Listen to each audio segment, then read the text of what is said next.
On the latest episode of the PCT podcast, we're absolutely delighted to be joined today by today's guest, who has a range of experience, wealth, and knowledge in the game of football. And so, without further ado, welcome, Juan. How are you, my friend? Hi, Martin. How are you? Thank you for the invitation to your podcast. Not a problem, mate. It's a pleasure to get you on. And I just want to start really by asking, for those who may be unaware of what it is you're doing at the minute, can you give us a brief insight into your current roles, as I know you're a very busy man? Yes, well, at the moment I'm working with Walsall Football Club with the youth development phase as a part-time coach. Also, I work with the University of Warwick as mainly the first team manager of the university, but also I try to coordinate all the teams. We got 4 teams in uni. Because I'm doing a master's right now, I'm also have the opportunity through the master's of working as a performance analyst for Aldershot Town, the first team in the National League, and also first team manager at the Smedic Rangers, so non-league football step 6. So yeah, basically those are the roles that I'm doing right now in football. a very busy man, and it sounds like you're very much like any coach, looking for that path in the game of taking multiple roles. And something that I want to start off with: how do you find the time to fit all that in? Well, sometimes there's no time. No, but normally what I try to do when I get these different roles is first to check if I will get the time to do them, and if it's possible to combine the schedule between all of them. Because for example, the role as performance analyst with Aldershot, the club is based almost 3 hours away from home. Yeah. So it's not really for me, or wasn't really for me, realistic to get that role if I needed to go there every single day. Mm-hmm. But they gave me the opportunity to work from home. So the good thing is I work with the clips. Sometimes I go to some of the matches when they are nearby home, meaning less than 2 hours. Mm-hmm. Just to watch some games live. But yeah, I try just to make sure those commitments won't clash with each other, and I will be able to give my 100% to each role, because I don't want to take roles then say, no, sorry, I cannot do it now, because it makes no sense. When you say yes, it's because you are able to do it. So yeah, it's just trying to find the way we could work together. And with that one, has there been any roles that you've possibly maybe wanted to get and had to sort of turn it down through gritted teeth because of other commitments? Well, yes, I've seen roles that I say, I like that, but I know if I wanted to go for that, I needed to say no to different things. So that's where probably decision making comes alive, and you say, okay, fine. What do you really want as a coach at this moment in time, and what I think is best for me as a coach at this moment to get a different role. So I think at the moment with the roles I got a good blend of responsibilities that are completely different to each other, because one is youth football in a professional academy. Then one is uni football, which is completely different. The mindset, the hours in training, the training times. Then you got non-league football, that is another different beast, completely different. And then obviously performance analysis in a team that plays National League. They are all completely different. So for me, that's a good blend. So just decide to leave one of them for something that is not going to bring me any growth as a coach is hard to take. So that's why I try to be nowadays a bit selective where to apply. Yeah. And you mentioned there, like I say, the roles that you do have, 4 roles currently at the minute. And it is a wide range of sort of experiences. Was that done on purpose?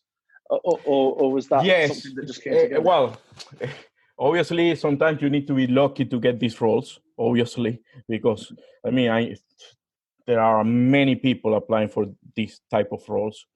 But yes, I try to combine these roles in that way. So I got the experience of youth football, I got the experience of senior football. Uni football was something that I was really interested in trying and see how it was, because I mean, not having my education here in England, I didn't know what to expect really from uni football. So, but I started in September 2019, so it has been 1 year on the role, and I really love the uni football, because the players are really, really easy to work with. Even that they have their mind in getting a degree at uni, they love their football, and they are really committed. Training is at 7 o'clock in the morning, and they are always there. So it's really good, because it's also trying to build a culture in uni in those 4 teams. And I think for players that are really getting a degree in uni, having this commitment and this discipline in something that is not related to their degree is really good for their development as a person. So trying to be part of that is really good, because obviously at the end is I want them to have fun when they play, because at the end we know they are not going to be professional players. They do it because they love to play. But at the same time, you need to give them a bit of discipline, because if not, it could go completely wrong. And obviously the university have expectations in the program. So it's really good, because they know they are not going to be professionals. They know that's not going to be their jobs, but they are always there, and they are willing to get better, which is the main thing that you can ask as a coach, is committed players and also coachable, wanting to be better. So yeah, it's to be honest, working with there is really, really good, really good. We spoke off air before we sort of started recording this conversation that, you know, the current situation, it might lead to a bit of frustration in terms of training and games being called off. How it impresses me, and it really, you know, stands out for me, that these university players that you're saying you're coaching are very committed to getting up and training at 7 o'clock in the morning. That must be a massive sort of boost for you as a coach. Yes, I mean, I think when you coach, you have a two-way relationship. Obviously, you need to motivate the players as a coach, but you also need to find motivation from the players. And the motivation that you want as a coach is commitment and hard work from them. Because when you have a group of players that you know they're going to be there, when you have a group of players that you know they really want to play and they really want to learn and they really want to improve, you cannot ask for something more. So obviously, for me, it's not a sacrifice to go there at 7 o'clock in the morning and work with them, even during winter. So that is really amazing. And I'm talking about the pandemic. Really, is during the second lockdown. And I'm going to give you an example of the difference between non-league football and these uni players. Is both of them had a fitness plan, both groups, and I had to chase more the non-league players, while the uni players they were sending me each week what they did, and some of them they were, for example, one of the things that they were just tracking was 5K runs, and you could see how they improved their time in 2 weeks. Okay. So, and again, it's surprising that they put that amount of commitment, knowing that there's not a career in football for them, or they don't think about a career in football for them, but they put the sacrifice to get better. That's quite interesting for me. And, please excuse my ignorance in this. Do you have a budget for your non-league side? Do your players get paid now? So, okay, that's interesting then, that you've got guys who are doing it as, and I'm not saying non-league isn't a hobby and for fun, but, you've got guys who know that, or maybe have no aspirations to go further in the game, but are committed to improving themselves. Whereas you're saying there, you found it quite sort of frustrating, difficult to motivate your non-league players. I think it's interesting for me, and how as coaches can we help motivate those players, because look, we're in the middle of a global pandemic, and there's more important things than football, that could be argued. But how do we help players at the minute to maintain that love for the game, because it's been decimated by this pandemic? Yeah, I think it's tough, and it's tough also for us as coaches to find a way to keep them engaged, because obviously, for example, the non-league players, the majority of them are hardworking people, that they have their own family, they are busy during the whole day, and especially now during winter, that the day is so short, asking them to go for a run at 7:00 after work when they are completely knackered, and it's really cold outside. It's hard to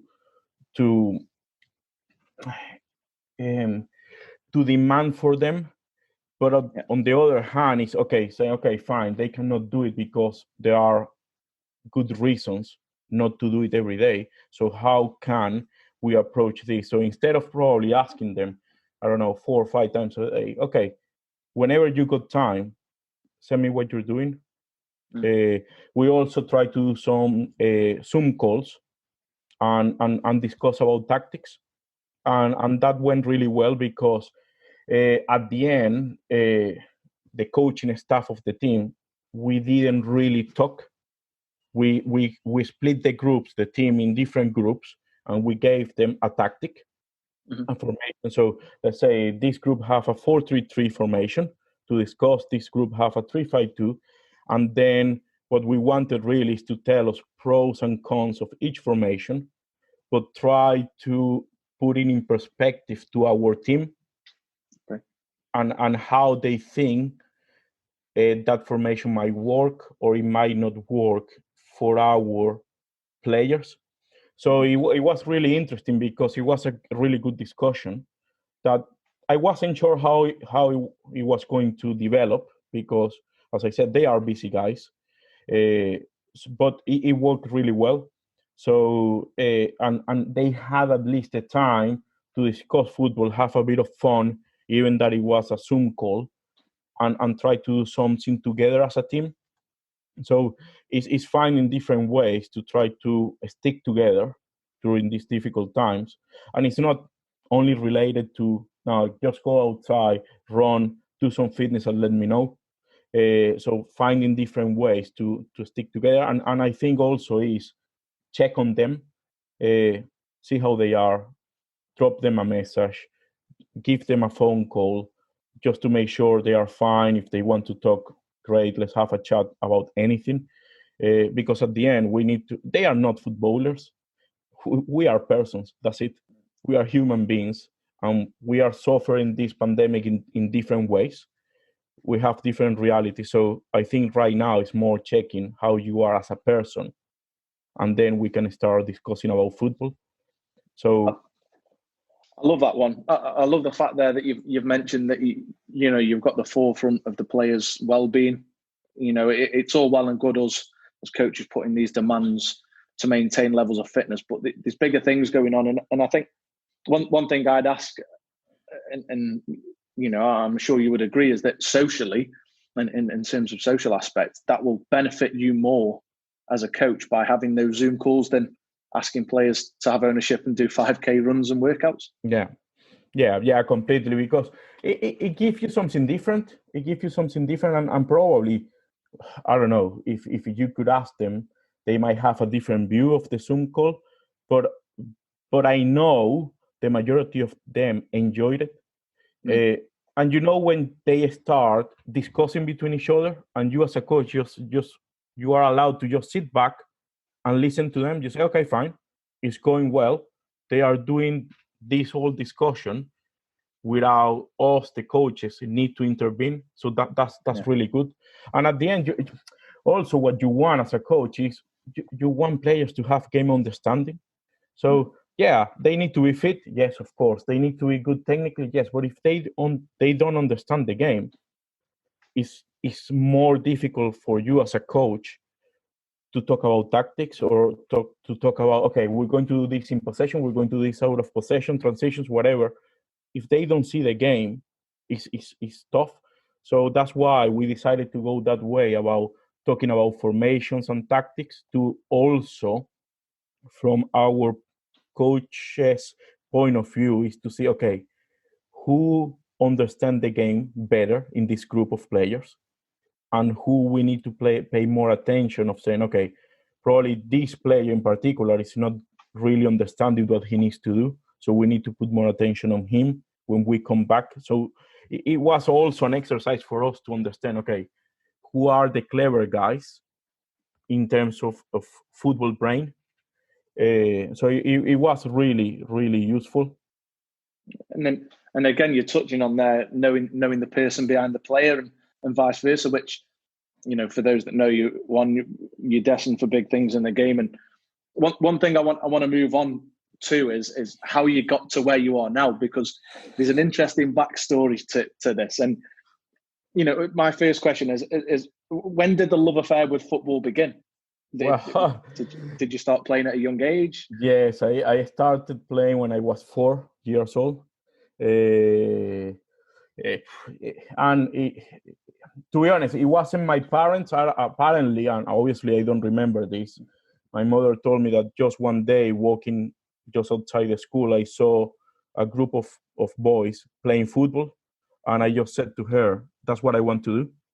So, and she said, do you really want to do that? Yeah, I like that. I don't not even know what the name was. And she said, okay, fine, we'll get you there. Yeah, it wasn't that I asked. I mean, it wasn't my parents that put me in. It was just a coincidence. I don't know. But yeah, that was how it happened. My mother loved football. Well, loved watching football, to be honest. And for example, she tells me that when I was born in 1981, so the first World Cup was Spain 82. Obviously, less than 1 year, no memories at all. So, but she used to watch the whole game, the whole World Cup, and she put me just in front of the TV, like to see if I was going to watch it. Obviously, I didn't care, but probably those little messages was getting inside me to play. Yeah, so I started playing at 4, and I stopped for a bit when I was 20, for a couple of years. That was while I was in uni. The last year of uni, I had to stop. Some injuries and then commitment at uni. I couldn't carry on. And then I got back again and I stopped playing when I was 32. Yeah, 32. So yeah. Quite a long love affair. When was it that you then first got into coaching? Then was it during your sort of break from playing, or was it? I was always interested in coaching, and I remember since I was 18, I always said, I mean, I knew way before 18 years old that I wasn't going to play professional football, but it was always in the back of my head, like, oh, I would like to do some coaching. Not even as a full-time job at that moment. I was just thinking of a way to stay in the game in a different way, but it never happened. while I was living in Venezuela, to be honest.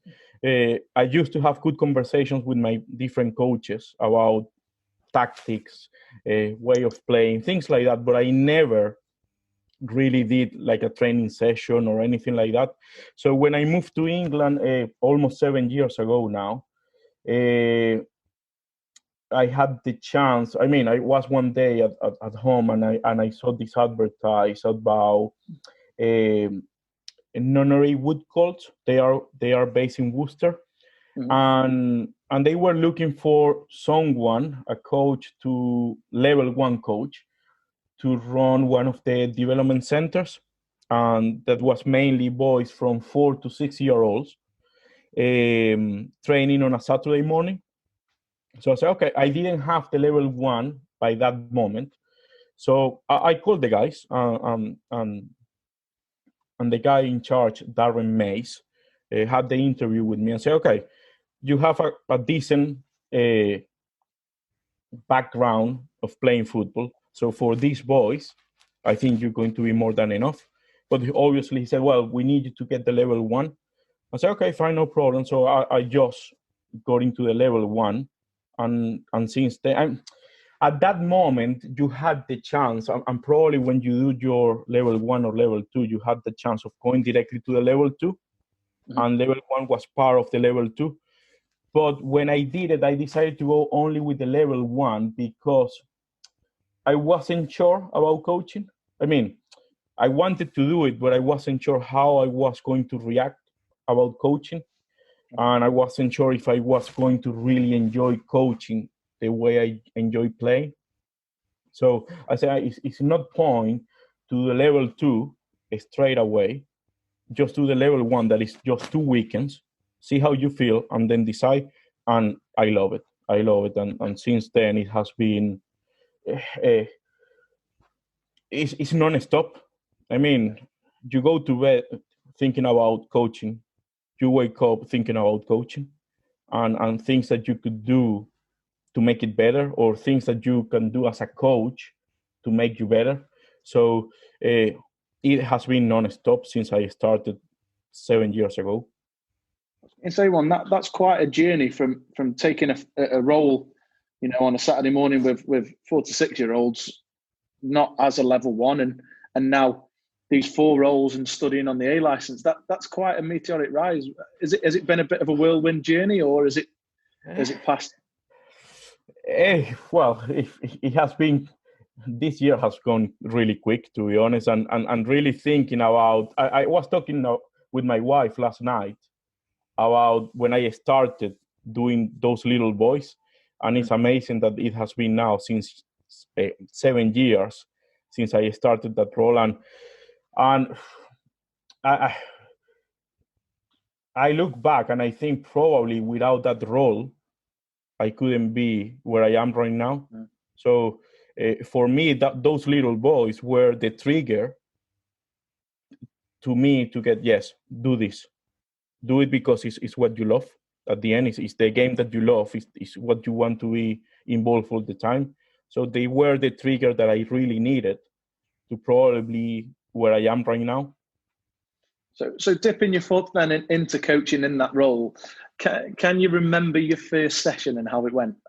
Yeah, it was more like a technical session. I mean, we used to have 10, 12 boys in that session.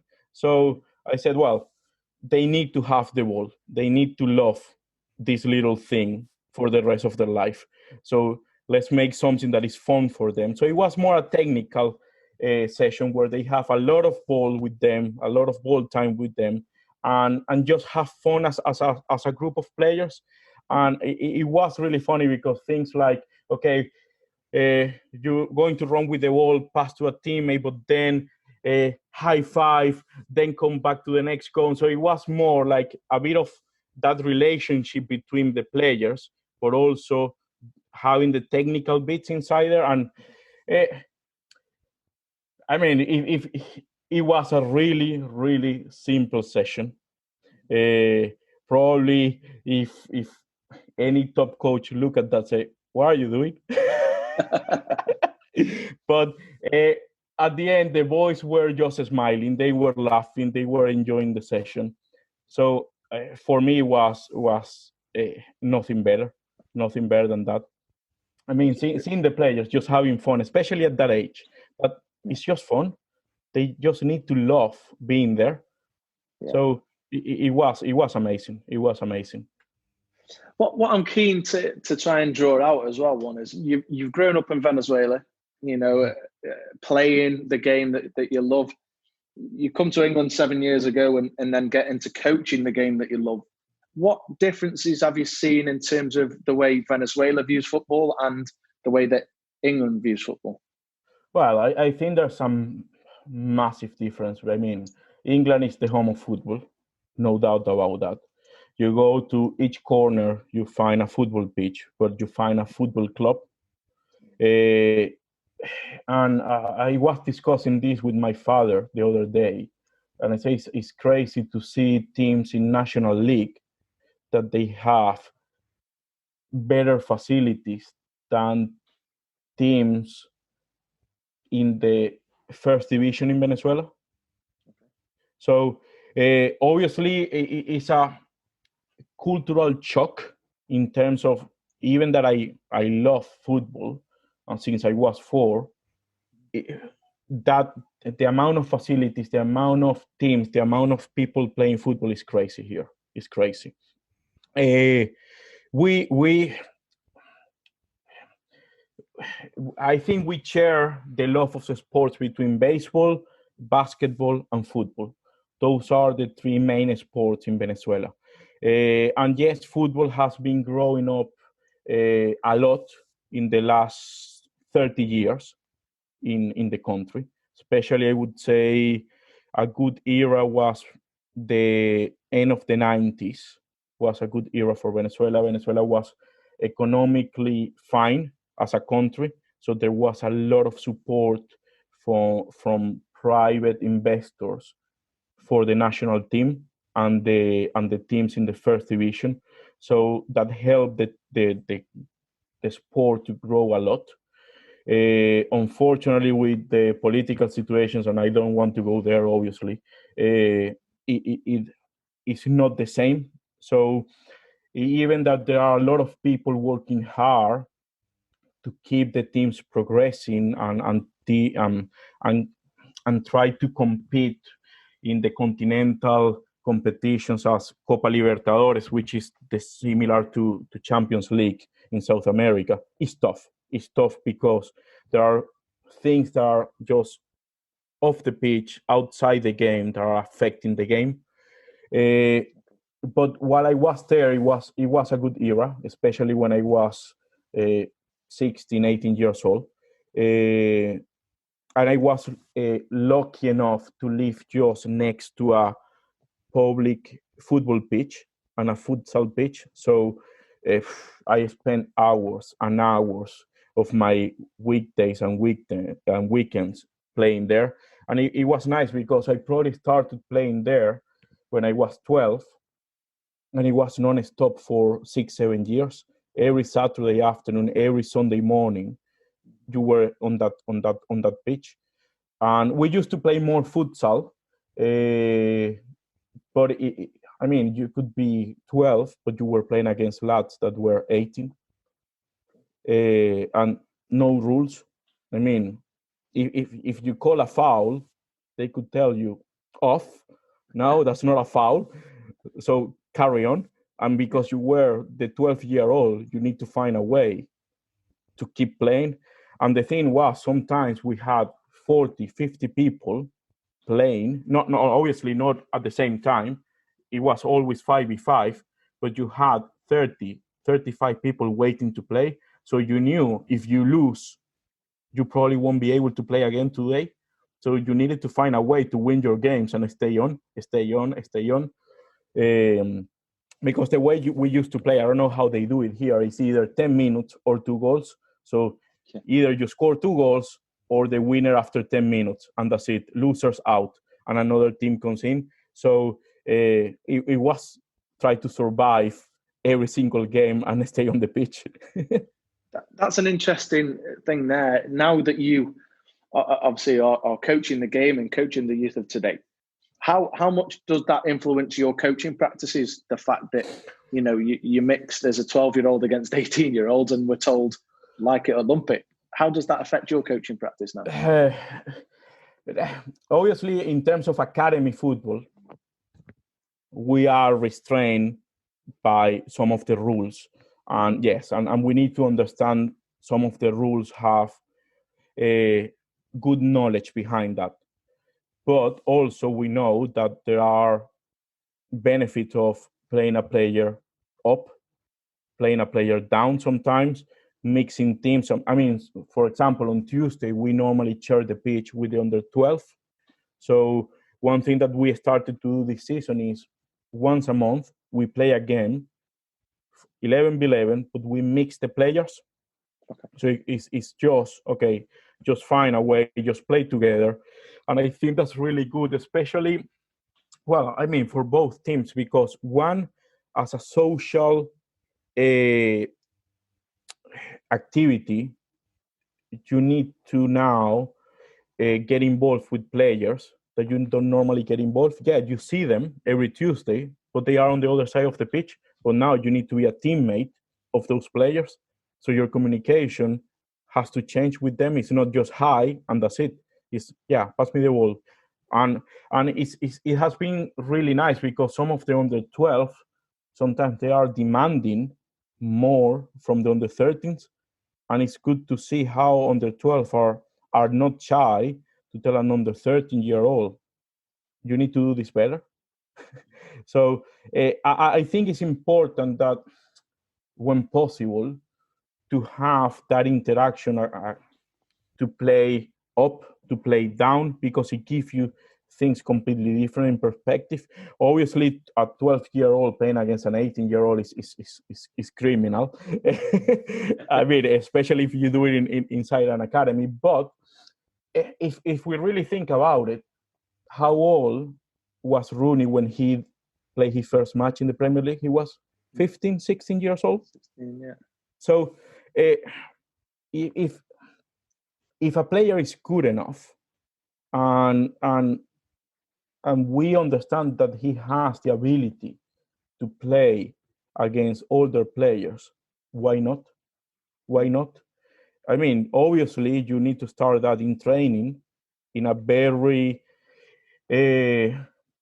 restricted way and see how he copes mainly with the physicality aspect, because the main thing is the physicality aspect.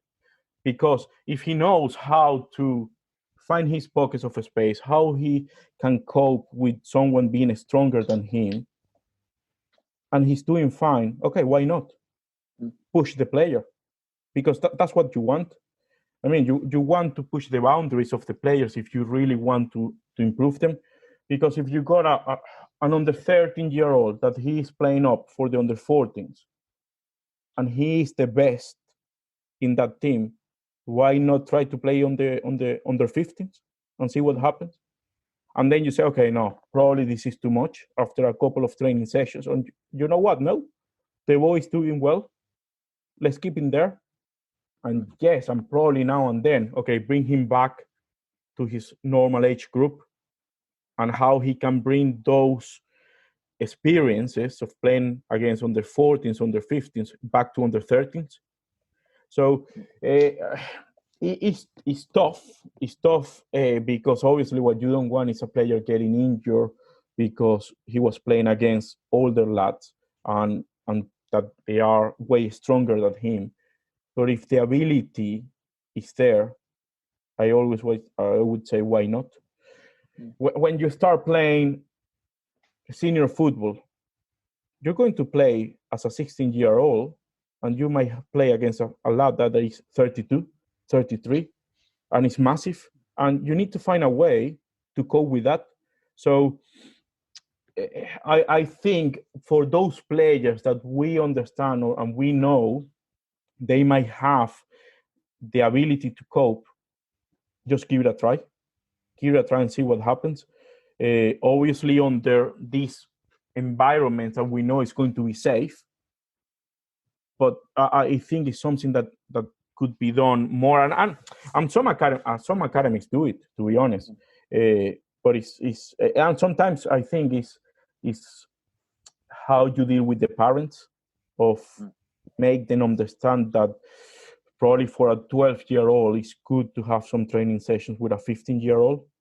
It's tough. I mean, the way we used to play in Venezuela, and probably Venezuela is not a great example, because I mean, people would say, well, how many World Cups have you played on Venezuela? So none. So I get that, but at the same time, we come from that South American type of players that are players mainly made in the street, that they just survive. They live in environments that they need just to survive, and football is a way out. And they don't have coaches at some point telling them, no, you cannot play against someone older. No, they just play. They just play. And so it's tough, because I understand we need to follow rules. And obviously, all these rules have a rational and knowledgeable reason behind them. But I think mixing players to other players older is really good. It's beneficial when the players are capable of coping with that. Yeah, you mentioned there sort of like bumps in the road, and you know that stress that they ultimately need to continue to develop. And this I'm going to slide nicely into my next question here, is that it was only until recently I found out that whilst back home in Venezuela, you were at university to study a career in dentistry. Is that correct? Yeah. So I studied dentistry, and I moved to Chile to do a postgraduate program in oral and maxillofacial surgery. Wow. Yeah. So yes, I mean, to be honest, if I told my dad and my parents when I was 16, 17, finishing school, that I just wanted to be a football coach, they would say, get out of the house. You don't have a chance. And I'm not a parent, but if I, now that I'm older, and if I really think about our situation in Venezuela and how football is seen in terms of money in Venezuela, I understand that they would say, no chance, you cannot do that. So they always try to demand a lot from me in the academical way. So why dentistry was more related to my aunt being a dentist, and because I was really close to her. I was between medicine and dentistry, so at the end I just went for dentistry. And but the love of football is always there. And yeah. So then 7 years ago, what went on? What was that spark that made you go, do you know what? I'm turning me back on a career that I've studied hard and long for, to come to England and go for this career in a relenting industry. I think the situation back home was a major influence in leaving the country and moving out. Now I'm lucky enough that I also got a Spanish passport, so coming to Europe was easy in terms of being a citizen. So and I was between Spain and England, but at the end I said, well, you know what? As I said, England is the home of football. Let's go there. And I came to London in 2007. So in that trip, I was amazed with the amount of football teams. I mean, I came just for 72 hours, but I came just to watch football. And being in London and seeing how many stadiums, how many teams you got, you say, I mean, this is the country that if you ever going to think about football, this is the place to be, because I mean, England just breathe football. Is non-stop. So that's why at the end I decided, you know what, let's go to England and let's go for it. So yeah, that was the reason that I came, and obviously that thought behind my head always, this is what you love, football is what you love, football is what you love. Say, well, this is the moment, I got the perfect excuse. I cannot keep living in this country, so let's move out and follow your dream. That's a massive leap of faith, Juan. And for those that know you as well as sort of I do, will know that you've got a relenting passion for learning and development. Was there any difficulties or hurdles that you faced when you first tried to get into the journey? And was there anything that maybe left you with any element of doubt of what have I done? Well, I think, and I think it's the money when you start. I mean, I think it's not a secret for any coach or any coach starting this journey that money in grassroots football, non-league football, and even academy football, if you are not a full-time coach, you need to find another job. So probably that was my major concern when I started. How can I survive? So, and it's still one of my worries in this industry because it's very competitive. For one of the hurdles that I probably have found is that I don't know anyone, and like a new kid on the block. So, and without any professional football career as a player, I don't have anything that would say, yes, let's hire him without knowing him. No chance. So, and that's when I've been always trying to get as many roles as I can, because that gives you networking, that gives you people is going to start talking about you. Obviously now, if you get the roles, you need to do well.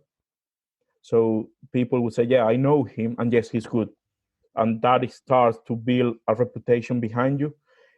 So yeah, taking 4 roles, many people will say, you're crazy. Why are you doing that? But at the same time, is a calculated risk that I'm taking, because I'm trying to get those relationships in place, but also the hours on the pitch, also the experience in different areas to grow as a coach. And probably I started late. I mean, there are some coaches that they started coaching when they were 16. I started when I was 33. So it's almost that when they get to my age, they have been in the industry 16 years old. So it's a massive difference between them and myself. And obviously not knowing anybody when you get to this country, it makes it a bit more difficult. So, and that's why I'm always go back to my first experience as a coach here, and the person who helped me the first time, Darren Mace, because again, he gave me the opportunity without a clue who I was, and he said, "Yeah, I like the way you are. Let's go for it." And then, I mean, when I finished my B license, I always wanted to go into an academy football, and again, no one knew me, and I applied for the job at Walsall. I didn't get it, and Rob Williams, who was the head of coaching at that moment at Walsall, he said to me, "Well, what I can offer you right now is pre-academy. I know you are a B license, but I think this is the best way you can start getting involved in football, in academy football." And at that moment, I was working as a scout for Wolves. So okay. I say, okay, do I leave a club like Wolf as a academy scout, or do I go to Walsall as a pre-academy coach, and say, you know what, let's go for it. And I went for it, and 1 month later, someone resigned from the under 13s group. And he said, well, I'll give you a chance. And again, Rob Williams put me in there. And now it has been 2.5 years since I joined Walsall. Do you know what I find really interesting here, Juan, is that, you mentioned networking, and, you've taken an opportunity. It was a tough decision, I had assumed, to come from, as I say, Wolves, Premier League club on the rise, as a scout, and maybe you could have got an opportunity there, but an opportunity came calling, and you took it, and from what it seems is that you've taken it with both hands and never looked back. How important is it then, would you say, that the networking and to take that opportunity? Networking is crucial, and I think it's crucial in any industry, because if you apply to a job and you got two really good contenders or candidates, probably the balance will go with the person because you already know how he is. So you say, okay, I'm making this decision because I know this person is going to make it. The other one might be even a bit stronger, but because you don't know him as a person, you might not want to gamble for someone that you don't know. So obviously networking is massive in any industry, and more in a so competitive industry as football. And then, I think you need to gamble in life sometimes to really get the opportunities that you want. You need to gamble sometimes. And when I say gamble, is sometimes, if I need to take a pay cut, but that will drive me to the direction I want, let's go for it. Because I think when you take opportunities, sometimes money shouldn't be priority. Especially when we're talking about dream jobs, or to get to where you dream every day to get. Probably money at the end is temporary, and these opportunities might be the one that take you to the dream job that you always wanted. And if we really think about dream jobs, if I ask you about a dream job, the last thing or the characteristic of a dream job, I'm sure you won't mention money. No. Because it's at the end, we don't do this for money, or we don't want to get to an elite environment because of the money. So, and that decision between Wolf, Premier League is improving the club every single day. But really, are you in that position where you really want to be? So that's the question you need to ask as a coach, as a scout. Or yes, Walsall, League 2 team now, but it's giving you the chance to probably get to where you want to go. Well, let's go for it. For me, it was obviously I thought about it one day, but I called Rob the next day. I said, "Yeah, I'm going for it. I'll talk to Wolves and say I'm gone." And I explained to the people at Wolf, I explained why, and they were completely fine, no problems. I still talk to them, a good relationship with them. That just last two Saturdays ago, we went there with Walsall to play against Wolf on the 13th, and one of them was there that used to work with me, and relationship is really good. So I think also when you take these opportunities, you need to be honest with the people around you, and not try to play and play tricky games with the people around you, because if you are honest, they're going to understand why you're taking those opportunities. So yeah, it's not easy sometimes, but again, it's decision making and thinking what is best for you as a coach or as a scout or as a professional in life?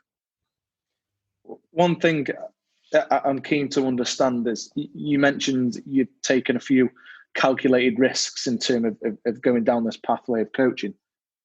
Who was your support network in that when times might have got tough, and as I mentioned, you're worrying about are you going to survive? What support network did you have, Juan, and how did they help you through? Since I met Rob Williams at Walsall, he has been a massive support. Now, I think we talk every single month, but when I have these problems with decision making, I normally try to give him a call and just listen to his advice. Then it's up to me to take it or not. But obviously, with someone with more experience than me, you want to listen to what they need to say. My wife, a massive support, because I don't know how she can cope with me, to be honest.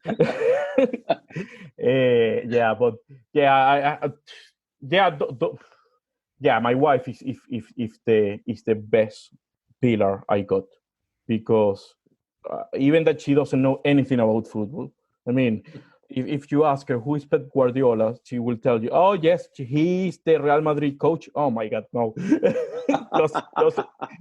just leave it there. So, but she's a smart woman, and at the end she said, "Well, is that what you want?" Yes. Okay. Why do you ask me then? Go for it. That's it. So that's the big support that I have, really. Superb. I mean, touching on, you were part of the FA mentoring scheme as well, prior to the program coming to an end. How did you find that in terms of your coach development? Unfortunately, I was there only for 1 year, and then they decided to stop the program. So I didn't have too many opportunities to really do my job as a mentor during that year, because different things. But it gave me another perspective of coaching and the way I coach, because trying to help someone to become a better coach, you need to have your ideas very, very clear as a coach. And if you talk to someone about planning a session, you really need to understand every point that you're talking to them about planning a session. So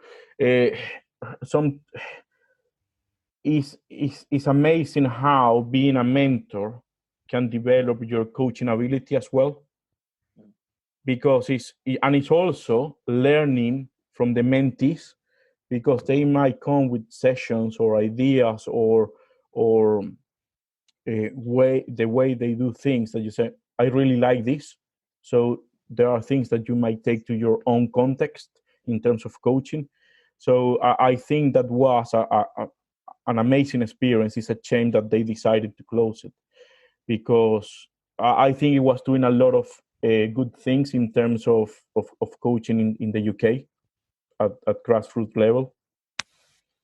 No, I agree, and fingers crossed, we get that program available again after the pandemic. I know there is scope to do that, but it depends on how damaging this pandemic is. One, listen, it takes an extreme mindset to juggle the different roles that you've got. What is it that drives you on to be so relentless in your learning and application? Be successful, and then we come with the what success mean. For me, being successful is being better every single day. If I look at my first training session with those boys, and I go back there, I would say you did 80% of the session was wrong, probably, but that was the learning process. What wouldn't be right now is, after 7 years of coaching, still making the same mistake as 7 years ago. So for me, it's that, I mean, I need to be better every single day. And these different roles push me towards that. And yes, I'm not going to say that every single session is perfect. No way. I need to learn a lot. I need to develop a lot. I'm not where near where I want to be in terms of how I coach or the things I do. But it's just being better every single day that drives me. And I think with football, is there really a limit? I think there's no limit on the teams, on the things that you could learn, how you can develop, what you can achieve in football. And if we go to elite, I mean, we could say, okay, yes, this coach won the Champions League, but there's always something else that you want to win. So, and there's always something else that you want to achieve as a coach, as a player, as a scout. So in any role in football, I think there's no limit. And that is something that, one of the things that I love about football is there's always something else to learn. There's always a way to improve. There are always little areas that you could become even better, and how you influence people towards this journey. Because, I mean, the amount of players, the amount of coaches you work with is crazy, and you don't know how sometimes you are influencing these people to be better as well. So that's what really drives me on. I mean, being better. What does your average week look like then, Juan? Because we know that you've got 4 roles. I'm assuming it includes a lot of coffee and lack of sleep. I don't like coffee. I don't drink coffee. Oh. So no, I mean, with tier 4 is easy. Stay home, stay home, stay home. No, before this pandemic, it was a busy week. I mean, football was during the 7 days. I had something. I mean, on a Monday, normally early start with a training session with the uni at 7 o'clock, normally until 9. Then, depending on my task with the analysis team, watching some games, doing some analysis. Tuesdays, double session, one with Walsall and then another one with the Smedic. Wednesdays is normally match with the uni team. Thursday, again, double session with Walsall and Smedic. Friday, uni training session. Saturdays, normally Saturday morning, depending, is either free or go and watch under 21s, football, things like that. More for recruitment for the non-league team. And then match in the afternoon, and Sunday match with Walsall. Very hectic. And again, I think there we must give a bit of kudos and credit to your wife for putting up with that, because I can imagine there's a lot of time spent out the house. Yes. And the good thing is she's also busy, so that helps a bit. And the other thing that helps us is that at the moment we don't have any children, so that helps a lot. But yeah, I think at some point when they come around, I might need to change a few things. Life will get that little bit busier somehow. Yeah. Before we head on to our sort of quick fire question round, I just want to ask, what advice would you give to any coaches listening to the podcast? You've been on an extraordinary journey, and you know, and still continuing to do very well in that journey. What would you, if you could speak to an 18-year-old Juan, what advice would you give to yourself? My first question is how much they love football. Because it's a tough environment in a good way, because it's really competitive. And if you don't really love this game, you need to know if you are going to be able to cope with frustrations, with setbacks, with all the things that might come before you really settle in a good way in this industry. Networking, important, massive networking, because that could be the difference between getting a role or not getting a role. So be open with networking, find a way, and you need to be careful with networking, because some people understand networking just asking for things, and when you network, you shouldn't be asking for. It's a two-way relationship. So you need to be careful when you are networking, how you do it, how you approach people, especially when you don't know them well, because it might come the wrong way if you don't, if you don't do it properly. Resilience, a strong mindset, because I'm not saying other jobs are easier than coaching football, because all the jobs are difficult in their way. But being outside on the pitch, 1 degree, raining, with probably a grassroots team, it might not be a nice picture. But if you understand why you're doing it, and if you understand why you are or how you are developing as a coach and how you are developing your players, and you really love that, and you have the strong mindset to say, yes, this is my pathway, the cold, the rain won't be a problem, because you won't see that as a problem. You will see that as an opportunity to coach in a different environment. Also, the hours that you put into this is non-stop.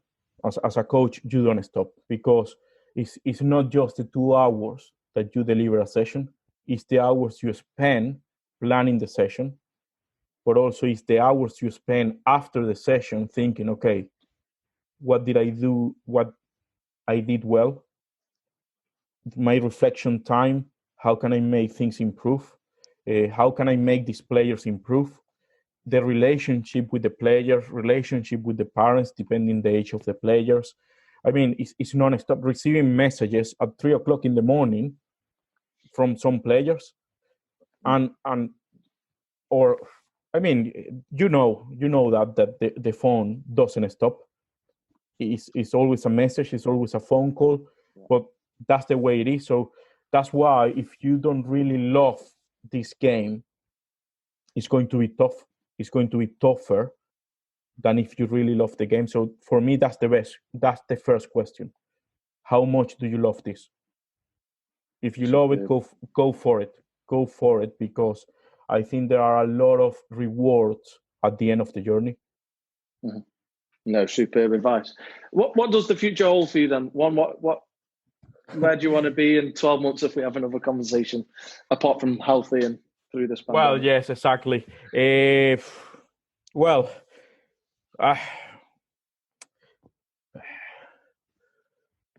I think now short term is a lot of applications for the A license. I think that is my priority right now, to try to get into the A license course, and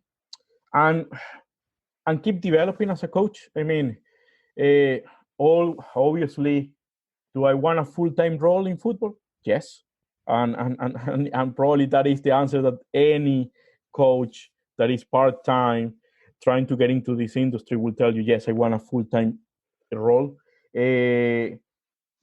But if it's not there, I'm more than happy to carry on with 4 roles. so the main thing is keep working hard, keep chasing the dream, and that's it, really. Superb, mate. Superb. It's been great chatting, and it's where now I get to put you on the spot a little bit, and you maybe get to dig a few former colleagues out or chuck them under the bus. So the first question in the quickfire question is: who's the best coach you've seen work? Oh, without a doubt, Paul McGuinness. Amazing. The passion, the knowledge, the way he talks, the way he inspires people is amazing. It's amazing.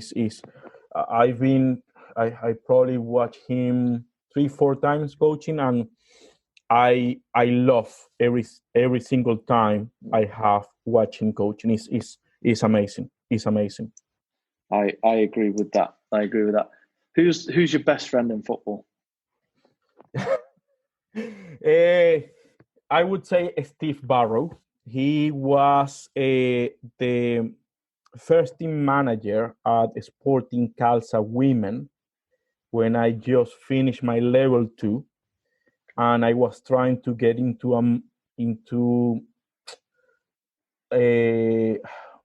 senior football, but there wasn't anything available in men's football at that moment. There was this chance to get into women's football, and I got there, and he has been a massive friend since day one.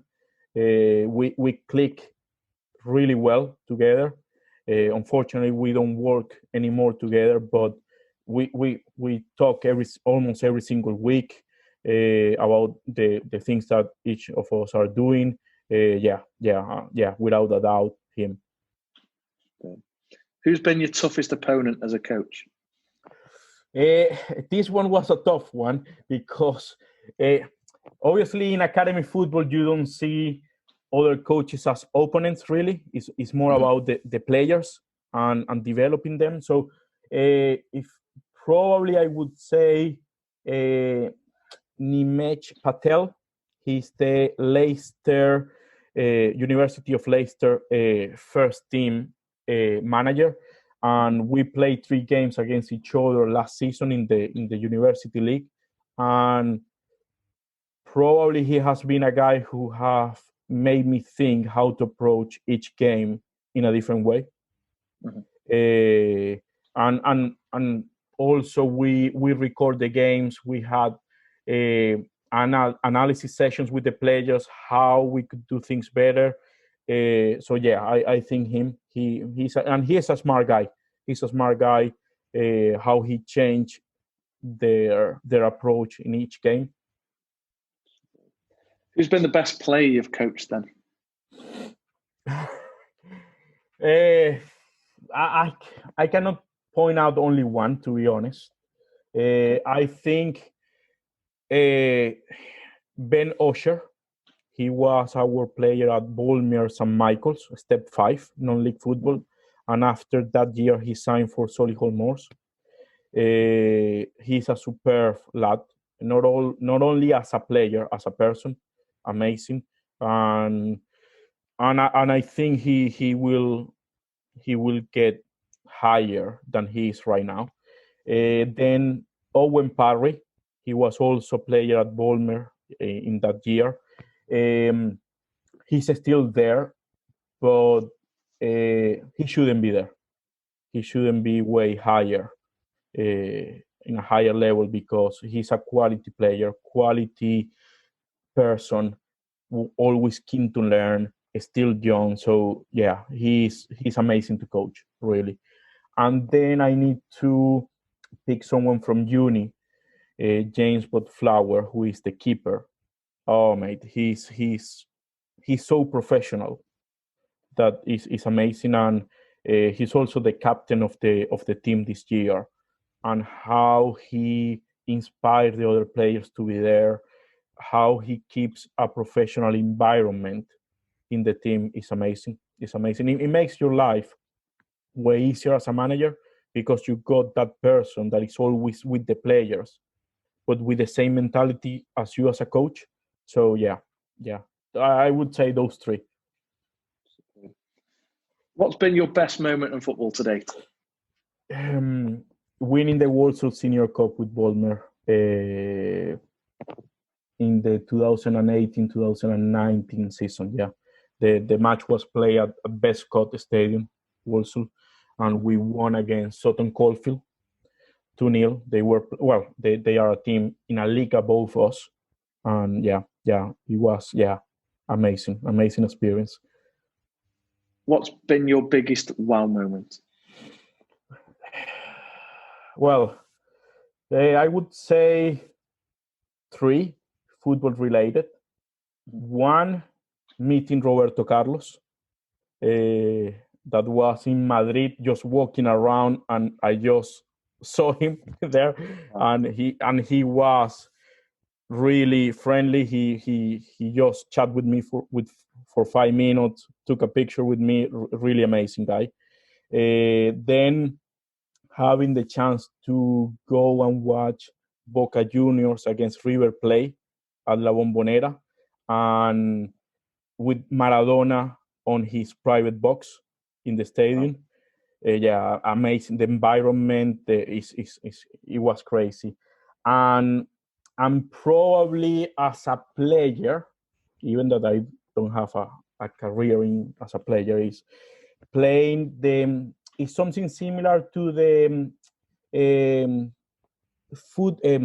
school football cup, something similar, but it was broadcasted live in TV, and we won the title. So yeah.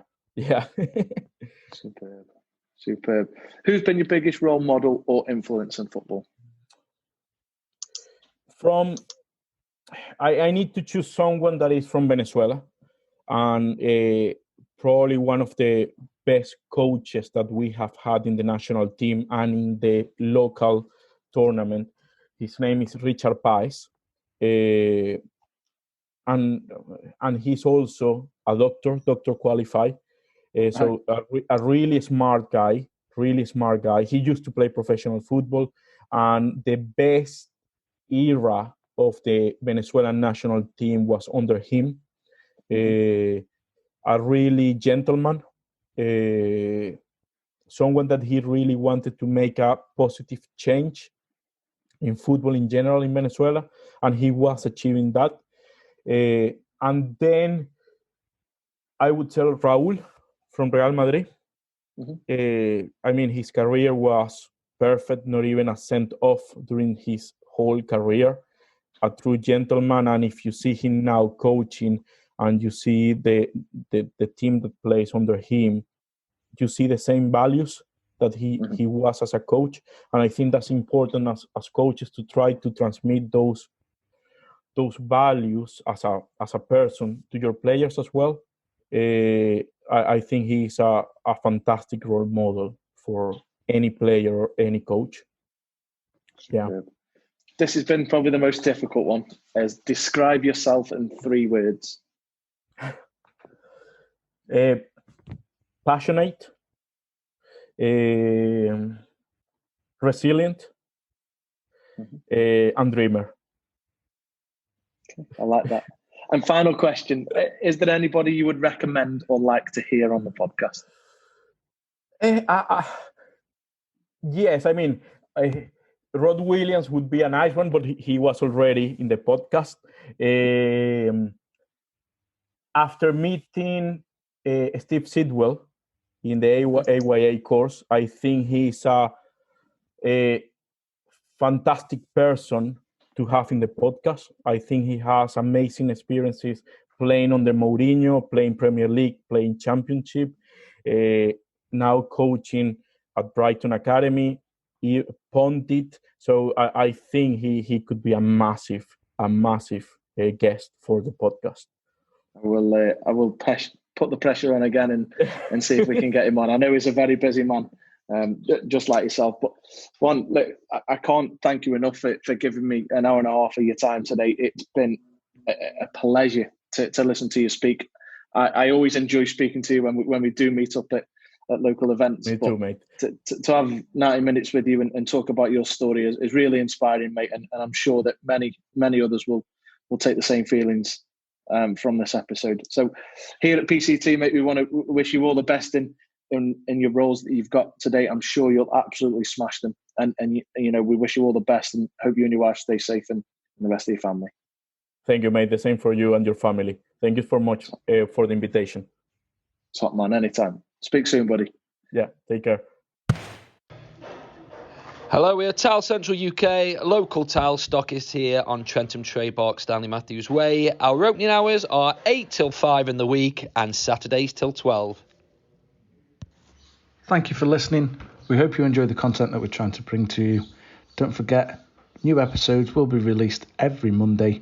You can find us on the iTunes Store, Spotify, and if you want to see the video, you can see it on our YouTube channel, PCT Football Coaching.